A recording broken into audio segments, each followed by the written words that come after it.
So it's the end of February. Where has the market gone so far? Stick around and we're going to go through the market for this month and the last few months so we can start figuring out what is going on. In case you haven't met me before, my name is Eric Hudson. I'm a real estate agent here in the Las Vegas area. And if you want to reach out to me, call, text, or email. Information's down below and in the info tab. And most importantly, there's a calendar link down below in which you can get on my calendar and we can chop it up for about 15 minutes or so. The question on everybody's mind, how is the market? Well, I can tell you right now, the market is becoming very interesting. So we're going to go through the numbers and I'm going to show you what is really going on with the market, and we can try to figure out what you need to do, whether you're trying to buy or sell a home. So I'm going to start this off with what I've noticed over the weekend. So over the weekend, we actually went out to see homes with a new client, and I saw something very interesting. One home we went to had a multitude of people who saw it that weekend. So it's like hit and miss right now. The most desirable floor plans, like the single stories, are just selling like hotcakes and are getting multiple offers. Now, the biggest thing that I've noticed about the multiple offers is they are different from a year ago. They're not above list price. As a matter of fact, they're not even within the price of what the market is. Everyone is lowballing right now. So that's one of the things you need to take into account as a seller. Now, traditional wisdom that I've said 1,000 times and has worked for 100 years is you cannot underprice a house because the market will take care of it. I'm starting to see where the market is not taking care of it, and we're starting to have an issue with buyers who are just doing the same thing. They're just lowballing, seeing what you'll take. So if your house is worth $450 and you list it for $430 for quick sell, a year ago, you would have gotten more money than if you had listed at $450. Well, now you'll get an offer for $400. If you had multiple offers, you may be lucky to get $420. And that's because it's like the absolute revenge of the buyer. A year ago, buyers had to pay over. Now, the ones who are left are like, I want a little bit of revenge. Not only that, I want you to buy down my interest rate and I want a huge discount. And when time is up, I want you to fix this house to be absolutely perfect. I think I've talked about this before, about an event I was with an agent where he was like, thank goodness you purchased this home, because right now we'd probably get $50,000 less. And then he tells me a story about a house he has under contract now. I'm not going to go into it because I've already covered it in another video, but needless to say, there was a lot of lowballing going on. So I want to go into kind of something that agent brought up on Thursday in our staff meeting. He went in November, he put these houses on the market. No one came to see them. No one called. In December, at least, people started calling about the houses. In January, people started coming to visit the houses. And in February, people started making offers. The only issue is they weren't making the right offers. In other words, everyone was lowballing. So let's see where we're at and let's see where we're going. So the first thing we need to do is figure out how many houses we have on the market. So let's just look back. So if you see this chart behind me here, back in December, we started with 7,024 houses. Now, these are all single family houses. We're not looking at condos or townhomes right now. And if you look, every single week, the number of houses on the market decreased until the last number we looked at, 4,909. So we are down over 2,000 houses on the market. So we have less inventory now, and the number of buyers is actually starting to tick up. So if you look at the numbers under contract, back in December, we had 447 under contract, and on the 22nd, we had 574. Now, the most important, how many sold? Back in December, 320 sold during that week. Last week, 350. If you notice, that is the most sales we have had since the beginning of December. And yet we have 2,000 fewer homes on the market. So it's trending very well if you are a seller. At this rate, the spring season should still be very good. As a buyer, things are still good because a lot of sellers are, let's just be honest, a bit afraid. And that fear, they are still paying closing costs. Now, I did run across one last week where I called up and the agent was like, nope, my seller is not paying closing costs. And I'll get into another story, hopefully, a little bit later about that interaction because it gets real interesting. If you look, the days on the market is actually starting to correct itself. Back in December, it was 35, and it slowly started rising, getting up to 51, and now down to 42. So houses are starting to sell a bit faster. Now, one of the things you have to look at that's very interesting is when we talk about that active inventory. Well, we're going to talk about a little trick that agents use. And when a house has been on the market for a bit, people are less likely to see it. So what they do is they withdraw the listing just to put it back on the market 1 hour later. So it looks like it's new and it pops up as new when you're doing a search. Now, a little bit of a warning. The house has to be off the market for 45 days for it to pop back up in Zillow and show as a completely new listing. Just want to let you know that in case you're thinking about it. But it is a tried and true tactic that works. So if your house has been on the market for a while, you may want to think about it because from what I've seen, the houses that have been on the market for more than 30 days, especially those who have been on the market more than 60 days, they're getting very little traction. Even though the market has started to pick up and we're starting to get into offers and multiple offers, those houses are not getting it. For some odd reason, people do not want to go see those houses. They've become tainted already. So that's one of the reasons agents do this little trick. And the reason I want to bring this up is when you look at these houses that are back on the market, well, not all of them just came back on the market naturally. In other words, they were under contract and then the contract fell out. Some of them, because of the way the MLS works, it's not smart enough to think about this or to do it. It counts them as coming back on market because it was withdrawn and then active again. So it counts them as back on market. So you see all these houses that are back on market, that actually is a little bit of the active inventory. So a perfect example is this week, 122 houses came back on market. Well, about half of them were in this situation that I was talking about.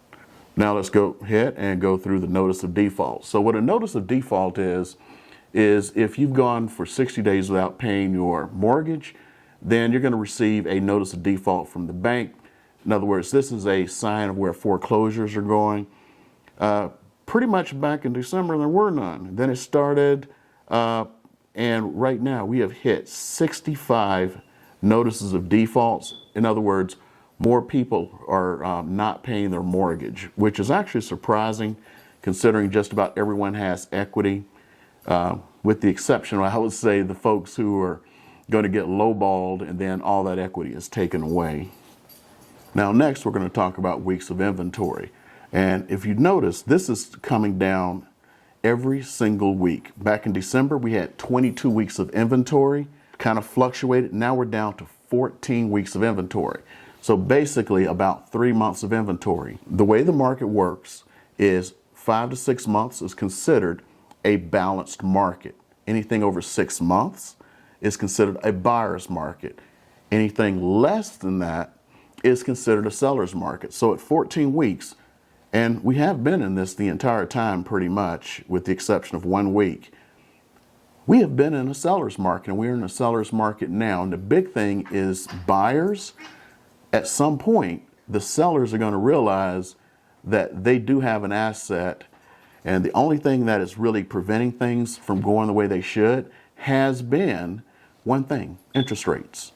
All we have to do is adjust for interest rates, and we get that back. So our market would have continued to go up if interest rates had not gone up. As a matter of fact, the Fed just raised rates again, and they're planning to raise it again.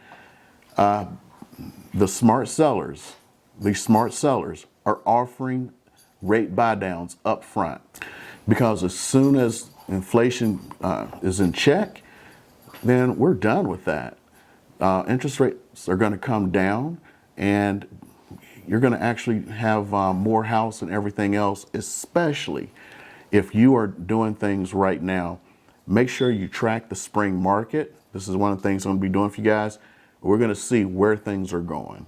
Now, next, what we're going to do is go and see how this compares over the last few years.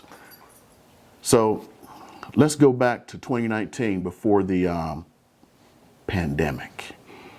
So if you look, January of 2019, there were 7,269 homes on the market.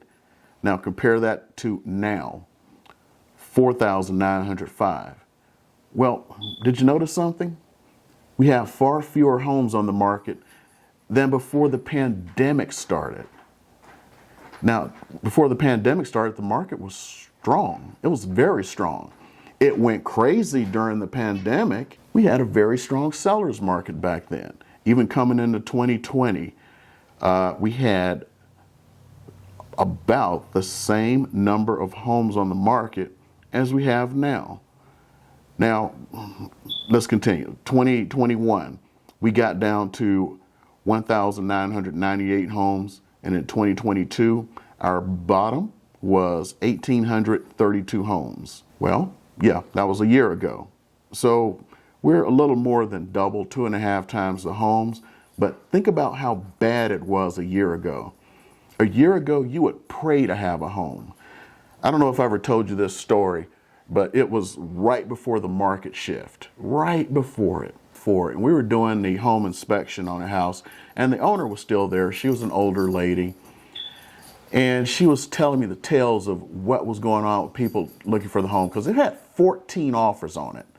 This home had 14 offers, and she was telling me about one of them, and the guy got down on his knees in front of her and started crying and begging that he could have that house. That was a year ago today. Now we got people who are going like, it needs to be perfect for me. I've seen people go into absolutely perfect homes with nothing wrong. It's like, I've got to change the carpet. And I don't like carpet, so you know what? They need to compensate me for my time, because I've got to rip this carpet out and put in tile. Long way we've come in a year. So we finished this year, and it's now time for us to really examine, because right now people have come to the realization interest rates are not going back down to 3%. You're going to be lucky if they get down to 4%. So people have just come to that. It's like, hey, if the seller will buy me down, let me go ahead and buy this house, especially when the sellers are getting desperate. When people will take 20, 30,000 under and pay my closing costs and pay for interest rate buy down and all these other things. That's what's happening right now. I don't know how much longer, because one of the big things I've been talking about are the new home builds and how they're paying just crazy incentives for you to buy the house. I've said it here before that it's like, hey, they will never lower their prices because it's against what they want to do. They want to maintain their value. Well, they started lowering their prices. Then they started giving some of the best incentives I have ever seen. I don't think anyone's ever seen incentives like this. On top of that, the ones who weren't paying commissions, they started paying commissions again. It was like they were afraid. I remember we had a new builder event for an organization I'm in. It's called NAREB. And one of the builders did not want to be on the panel and did not want anyone to know that they were there. Why? They spent the last several years not paying any commissions, and they were afraid of being attacked. Now they're paying commissions again. So people have short memories. I'm sure that they will not be paying commissions pretty soon. And there's why. New houses are selling. I don't know if they're selling because they're selling or selling because the builders are just offering all of these ridiculous incentives. But whatever it is, at some point, someone's going to get a little too full of themselves and say, we don't need agents anymore. But that's the thing. Right now, everything is starting to sell again, but no one's realizing it. These builders are still paying commissions. These builders are still paying incentives and reducing the price. I went and saw a new build just a week ago, and the incentives they were offering were ridiculous. When I say ridiculous, I mean like $20,000 off the list price, plus they were throwing in all of the upgrades. I don't know how much longer they're going to be doing that, because even when I was there that day, they sold 3 houses the day prior. That kind of tells you where the market is right now. So the head and the tail don't know what's going on, and right now the tail is wagging the dog instead of the dog wagging the tail. And as a seller, again, I say, keep your house off the market. That's a strange thing to say from a real estate agent, isn't it? But I'm going to tell you, if you wait a couple of weeks, unless Putin uses a nuclear weapon in Ukraine, things are actually going to get a little bit better for you, because this spring market is shaping up to be strong. If you're a buyer right now, take advantage of the sellers who are still there, because most of them are going to pay your closing cost. Most importantly, this is how you really take advantage of this market as a buyer. All the buyers, like I said before, are trying to go for the houses that just came on the market yesterday. Go for that house that came on the market 2 and 3 months ago, because trust me, they're desperate. They're going to take just about anything that's within reason, and you'll get more of a bargain on those houses than you ever will on a house that just came on the market. Now, I said I was going to probably mention something a little bit earlier. I'm going to go ahead and do it. It actually had to do with this buyer that I took out this weekend. Now, the buyer saw this one house that he was so interested in, and we already planned to go out this weekend. So he goes, well, let me go ahead and take a look at this particular house. So I call up the agent to make an appointment, and it's like, oh, nope, there's no offers on the house. Then I call back for something before we're about to head out. Oh, we have offers now. Right. After a big back and forth, the agent claimed all these things, including saying, the offer was above list price and wasn't asking for any incentives. And then it's like, well, you know what? My buyer, they have a max price, and that's above their max price. So, yeah, we're not showing. Then they text me back. You know what? If your buyer offers this and doesn't ask for incentives, which was list price, I'm sure we can get it through. Wait a minute, I thought you had multiple offers. I thought, what was going on? No, that agent was lying. My buyer knew that. I didn't even have to tell the buyer that the agent was lying. You know what? He goes, you know what? We're not going to go see it. You know why? Because he went, if the agent's going to do this and lie ahead of time to try to get a higher price, what are they going to do during the transaction? So that's another one. Make sure your agent is being truthful with everyone, because not everyone's going to fall for the okie doke.